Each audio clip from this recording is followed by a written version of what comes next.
Hey, everybody, welcome to another episode of FTU Life After the Military. I'm your host, Tony Rodriguez. And so today, there's just a few things that I want to talk about, right? One, I want to talk about what helped me out when I was transitioning out of the military. I've talked about the programs that are available. Well, for me, what really helped me out was attending job fairs. I didn't attend I attended two in person and then three that were virtual. And I got some benefits out of each one, right? At least with the ones that were in person, I was able to practice my just my introduction and go over really quickly in a minute or two of who I was and what I was going to bring to the organization. The virtual ones, they were a little bit different, right? It's basically like you're in a chat room, and so you really don't get to practice talking to anyone, but it was still beneficial because I got some one-on-one time with recruiters, right? And so they helped me out by looking at my resume and just telling me if they thought I was a fit for the company or not. And some of them told me, hey, just apply, send your resume directly to this person, to the hiring manager, right? And then tell them, hey, that we had a discussion, how we met, and just they helped me out, right? They helped me cut through a lot of the barriers that were there, that would have been there for a typical applicant. So I appreciate that. So if you're leaving the military, I recommend attending one of these job fairs because it's not going to hurt you. It's only going to help you. If anything else, it'll help you to, just learn how to dress properly for an interview. Again, when I went to the job fairs here at Fort Bragg, I was surprised at how many people just showed up in jeans and a T-shirt. There was a kid from my unit in jeans, T-shirt, and a baseball cap. There were, the job fair was open to everyone, to veterans, to military spouses, to anybody affiliated with the military in any way, shape, or form, right? So you had some young kids, that were about 18, 19. They were going there. They never applied for a job, so they were shorts, workout shorts, and tank tops, and just not dressed appropriately for a job fair or for an interview. And that's okay because they're young and it's an opportunity just to learn, right? Throughout my life, and especially my military career, we had this, I don't know why, but there's always this idea that you only get one shot to do something, and if you don't, then then you just blew it and you wasted your opportunity, and there's no second chances. Like, well, that's just stupid, right? Because this is life, and you have as many chances as you want. You have an infinite amount of chances, as long as you're willing to put in the work and keep trying. That leads me to I guess my second point, right? So this week there was a gentleman on my LinkedIn network who posted something about that it's been a few months and he hasn't found a job yet, right? And he stated that he's sent out numerous resumes, applications, and he's heard from people, I guess recruiters, who would tell him, who have told him, hey, this is a very impressive resume. And I just want to let everyone out there who's listening to this know right now, if you ever hear that from a recruiter or hiring manager, hey, this resume is really impressive, they're just being straight sarcastic. That's like when people tell me stuff and I'm just being a jackass, right? And somebody will tell me something and, I'll respond with the whole, wow, you should be very proud of yourself. Well, that's me being a jackass. And when a recruiter tells you, hey, you have a very impressive resume, that's just them blowing sunshine up your behind, because they don't want to tell you, hey, you're not a fit. We're not going to hire you. You're not going to move on to the next phase. Have a good life. It's easier just to say something like that. So then you'll hang up, you'll feel good. And if you ever call back, they'll just ignore your phone calls, right?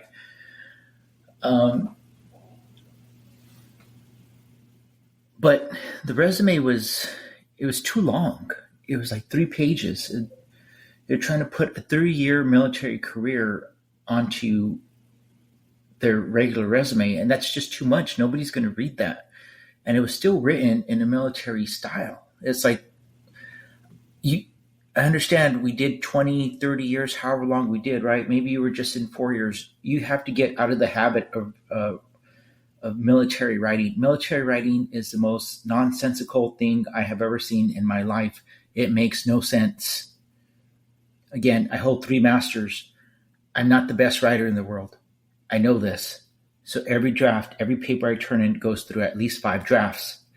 I've had E7s and officers correct my writing in the military, which was correct, but it wasn't military standard. And which military standard is whatever you feel like on that day. So if you're writing in the military style for your regular resume, for your civilian resume, you're just hurting yourself.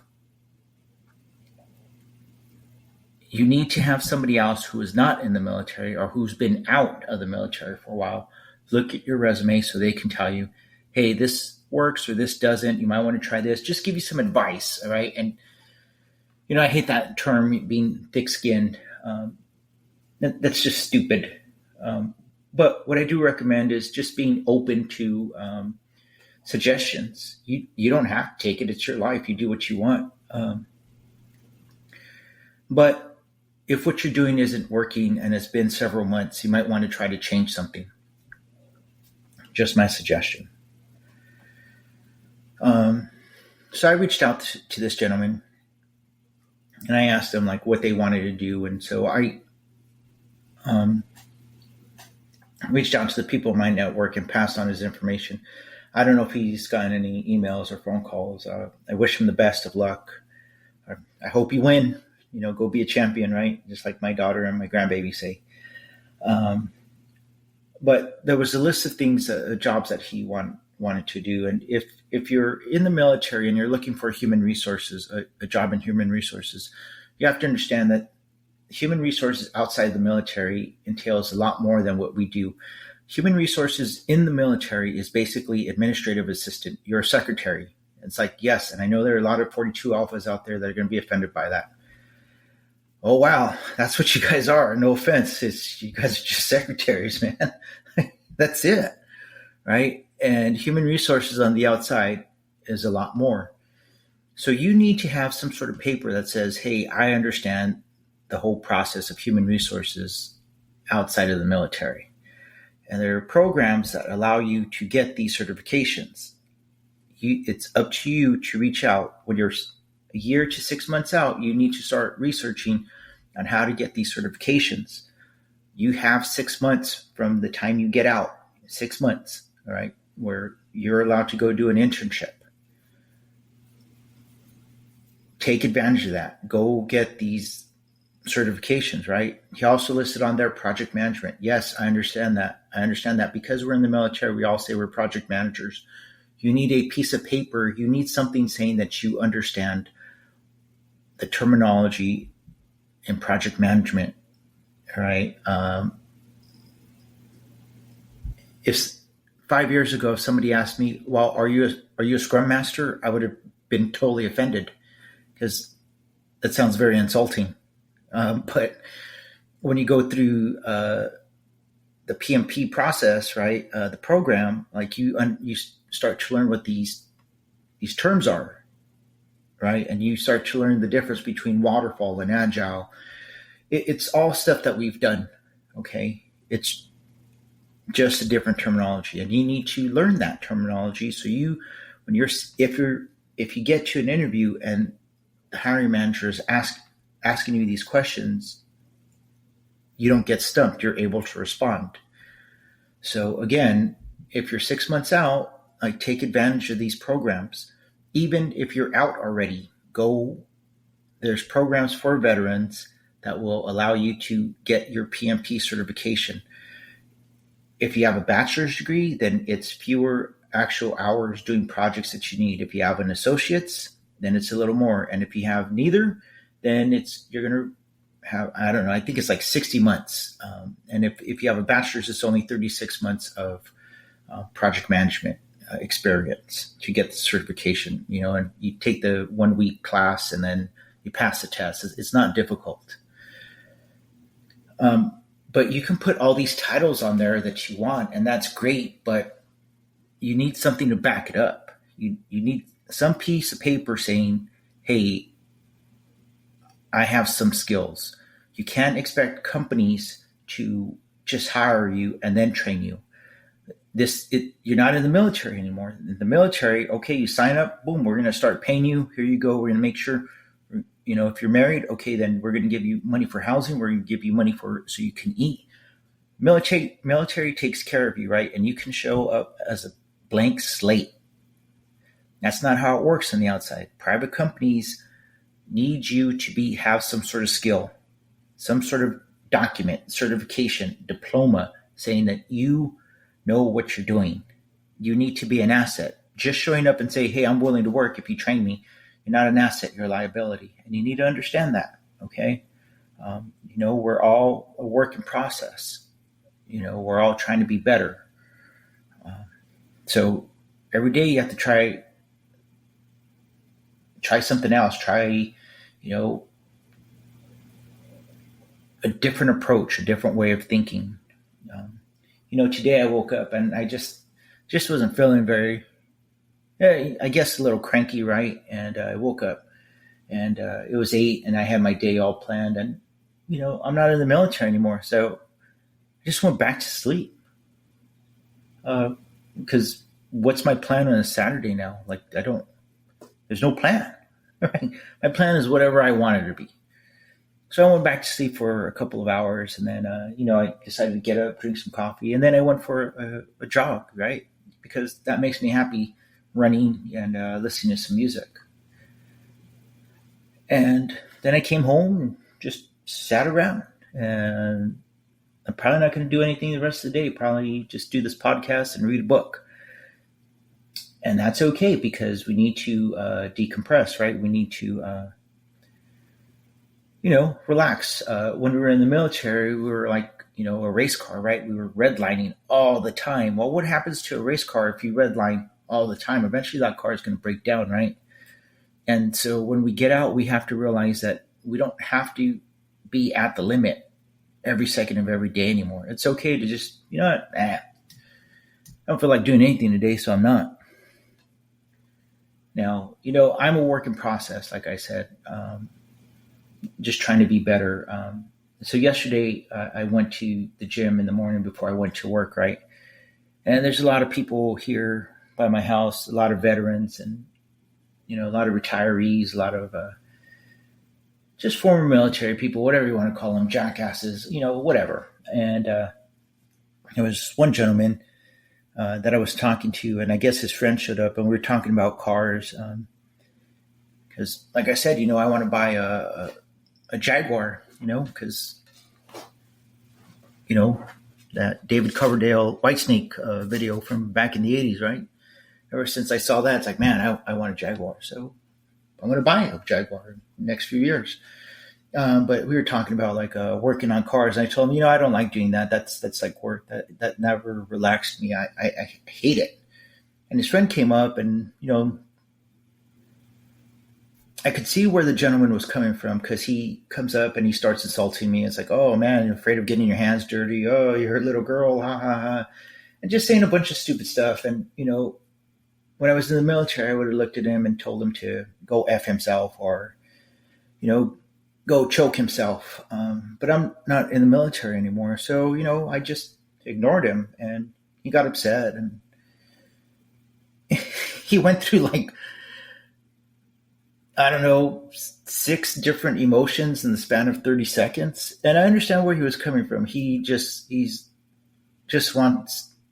lonely, right? He's a retiree. I don't know what he does, but he was used to he never moved on. For him, that's what life is. To make friends, you show up and you insult them. Okay, if that's what you want to do, sure. I wasn't rude to him, but I'm not going to respond to you if you're insulting me. If I've never met you before, that's just insane. I'm not going to give you the time of day, right? So, he got upset and then it looked like he got depressed. And then I don't know. Eventually he came around and said, "Hey man, I'm sorry." He apologized, which is fine. I don't know him, so I don't wish anything bad on him. I also don't wish anything good on him because I don't know this person. So, best of luck and see you later. Right.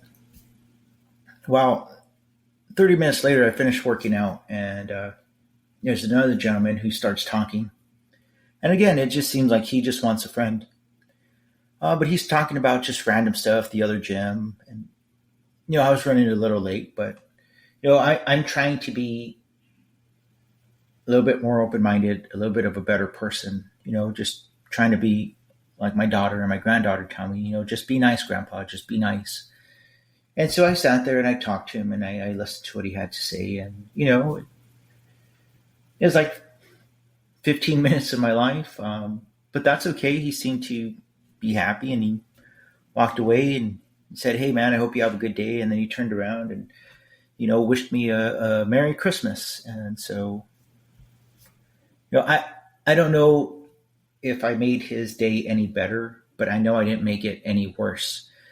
Where previously, while I was in the military, I would have told him, "Hey, I'm not interested in talking to you. Can you please leave me alone?" Which would have been polite, but still would have been rude at the same time.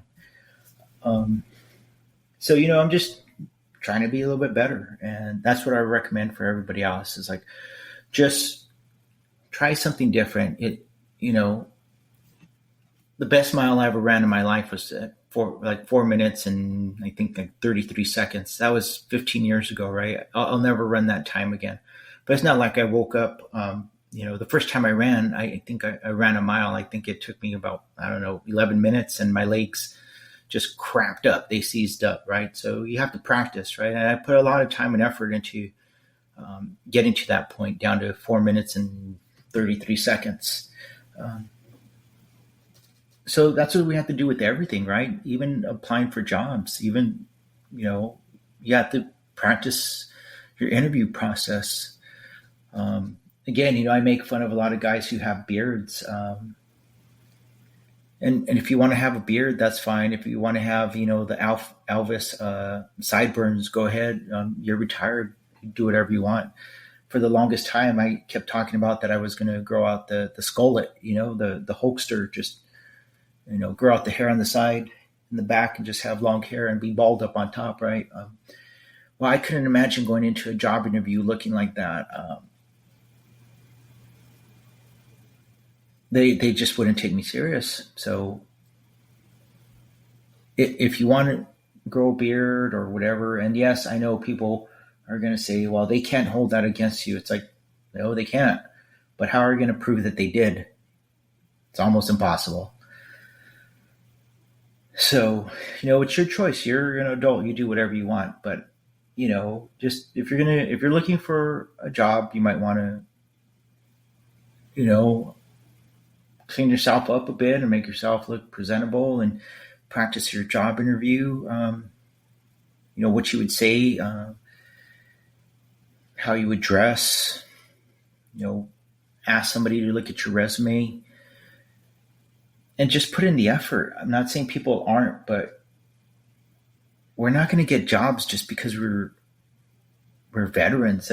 Nobody's lining up outside of Fort Bragg or any of these military installations just waiting for us to get out of the military. Hey, did you just retire? Hey, I got a job for you to make $200,000 a year. That's not the case. So, I guess if you wanted to start your own business, you could do whatever you want and have whatever attitude. But other than that, I don't know how you're going to be successful if you don't put in the work to just be better. Okay, so I wanted to have some admin notes, right? So admin notes for the show. So I've stated, right, I was accepted into my PhD program, so I'm going to start in January. Along with that, I have a leadership program that I also signed up from the University of Virginia. It shouldn't be too time consuming. But I'm also signing up for my data analytics class from UNC Chapel Hill. And so all those three combined is going to take up a bit of time. So starting in January, I'm dropping down to one episode a week. Just because when doing these episodes when it's just me is pretty easy, but if I have to, when I have a guest, it requires a bit of time.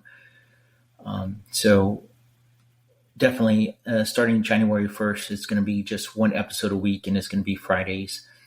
Also on Thanksgiving Day, I don't know what happened, but my typical downloads, like who listens to this, right? Just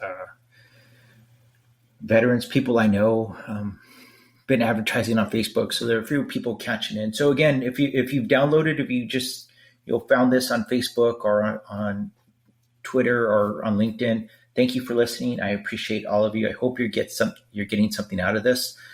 But on Thanksgiving Day, I had 900 downloads, and that was amazing.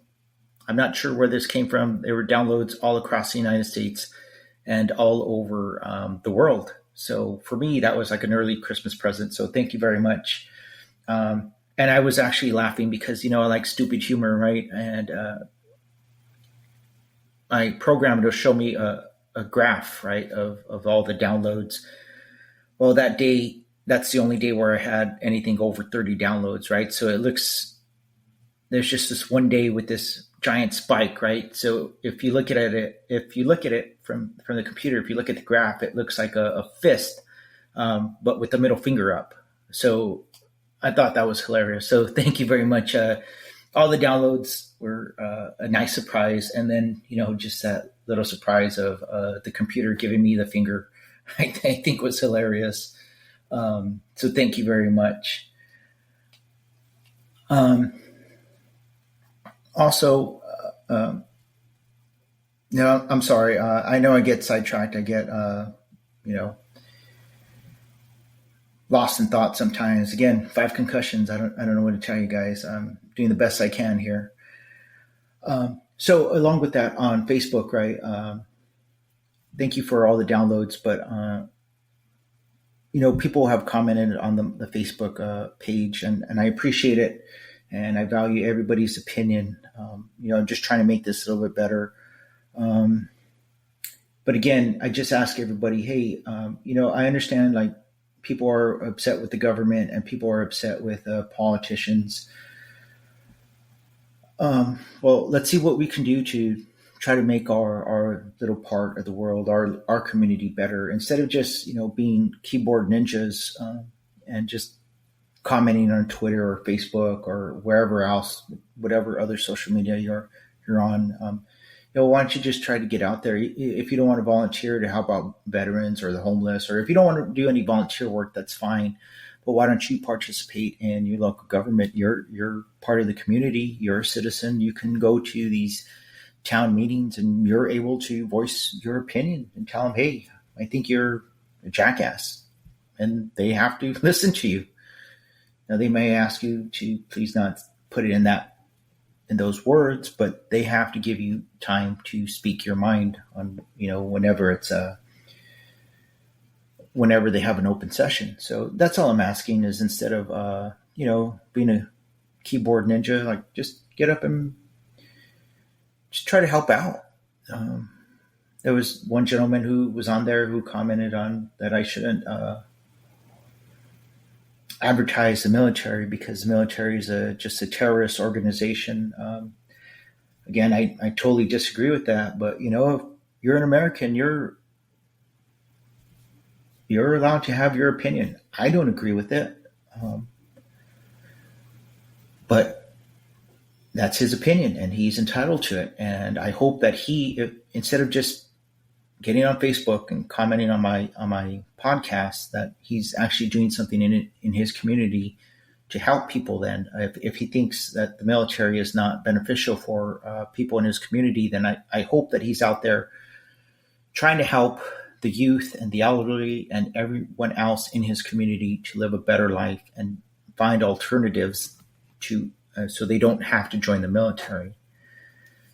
because like I said, if you want to get on social media and call me names, that's fine. It's like you're going to have to come up with something pretty good because I've been over, to a few places on this planet. I've been called a lot of names, and so all I ask is if you're going to call me something, just put in some effort, be creative about it. Because if you're just going to say, "Hey, you're dumb," I've heard that, or "You're fat," like, come on.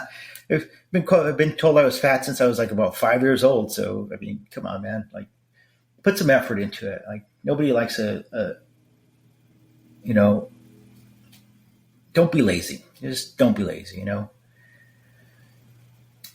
So I don't know about anyone else, but I had a very good Thanksgiving. I had a very good time, and I hope everyone else did. The holidays are coming up. Whatever you celebrate, I hope you all have a good time.